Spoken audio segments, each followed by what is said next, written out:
평화와 통일을 여는 사람들의 2023년 활동 돌아보기. 평화협정 체결로 확장 억제와 핵동맹을 끝내고 자주, 평화, 통일로. 평통사는 휴전 70년인 2023년 정세의 주요 고비마다 진보의 관점을 가지고 한일 한미일 동맹 구축 저지와 힘에 의한 평화 정책, 확장 억제와 핵동맹 폐기를 위해 온 힘을 다했습니다. 평통사는 먼저 불법적인 일본의 식민 지배와 강제 동원에 대해 사죄와 배상을 포기한 윤석열 정권의 굴욕적인 해법을 규탄하고 한일 정상회담에 반대하는 활동을 전개했습니다. 일본은 불법 식민 지배에 사죄하라!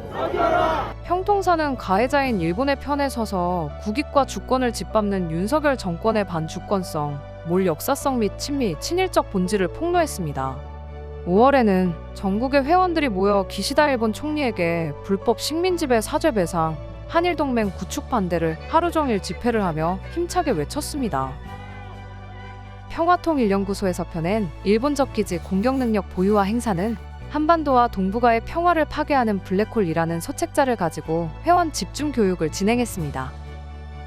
평통사는 한일 정상회담에 배후에 미국이 있음을 제기하면서 한미 국방장관 회담과 한미 정상회담에서 논의되는 한미일 군사협력 강화와 전략자산 전개, 확장 억제 강화를 규탄했습니다.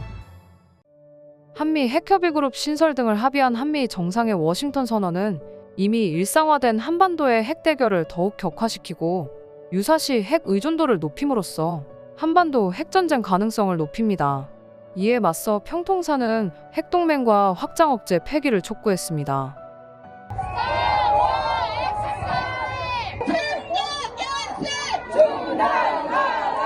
전쟁 위기를 고조시키는 초공세적 한미연합 상륙훈련 반대 투쟁 등 한미군사연습 반대 활동도 전국 각지에서 벌였습니다. 한편 한미연합 전쟁연습에 위헌 소송도 제기했습니다. 미국의 요구에 따른 한국의 우크라이나에 대한 155mm 포탄 지원 중단을 요구했습니다.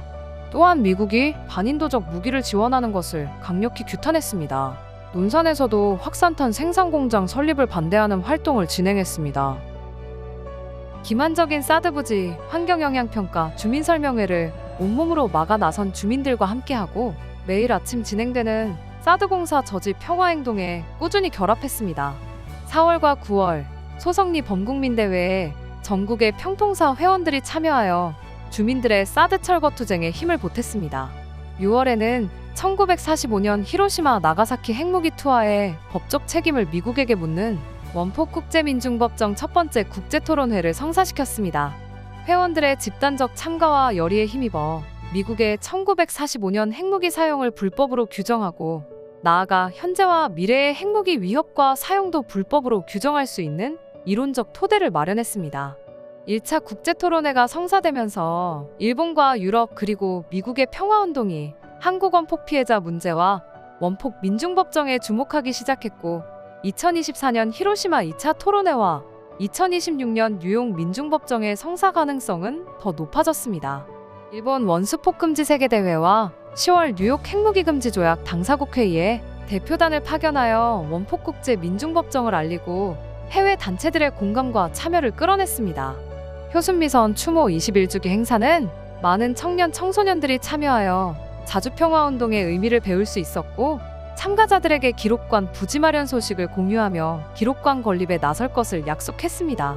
효순미선 평화공원과 이후 건립될 미선효순 기록관은 자주평화 촛불을 배우는 청년 청소년들의 평화교육의 장이 될 것입니다.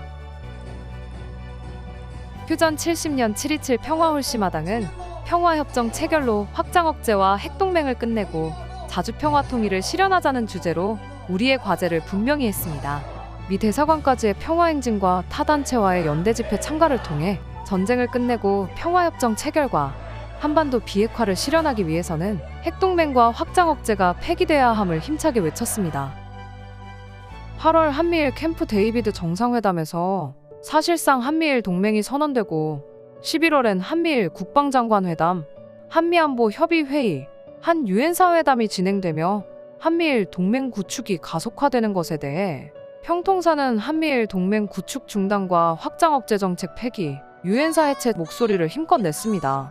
힘에 의한 평화라는 대결적 안보관을 고수하며 군비 확장에 골몰하는 윤석열 정부의 2024년도 국방예산 안을 분석하고 이를 비판하는 보고서를 냈습니다. 남북의 정찰위성 발사와 군사합의서 폐기 움직임에 대해 대결과 군비 경쟁을 멈추고 남북 모두에게 군사 분야 합의서를 되살릴 것을 촉구했습니다. 힘에 의한 정책 그리고 그런 선제 공격 전략을 계속 유지하는 한은 북도 그에 맞서서 똑같이 힘에 의한 정책, 선제 공격 전략으로 나오기 때문에 한반도의 핵 대결은 더욱더 격화될 것이고 북이 항복하고 나오기만을 지금 기다리고 있는데 그럴 가능성은 전혀 없다. 평통사와 평화운동의 미래를 열어갈 청년 세대 발굴을 위해 청년 평화 아카데미와 찾아가는 청소년 평화 아카데미를 진행했습니다.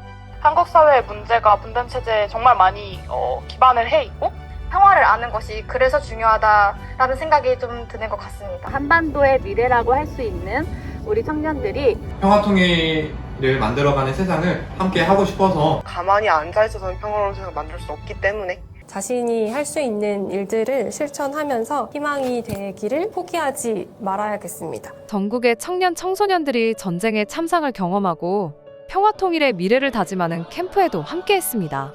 한편 평통사는 실천 역량의 제한으로 정세 파급력을 갖는 규모 있는 집회를 개최하기 어려웠고 모든 총회위원이 월 2회 공부 모임에 참여하자는 목표를 달성하지 못한 아쉬움이 있습니다. 모임과 일상 활동에 참여하는 청년 수를 늘리고 지속 가능한 평통사 운동의 기둥이 될 40대 활동 회원을 반드시 세워야 합니다. 중앙과 지역의 대표, 상근활동가, 운영위원, 회원 모두가 시간을 아껴 실력과 역량을 쌓고 조직을 확대하기 위한 집단적 노력을 기울여 나가야 합니다.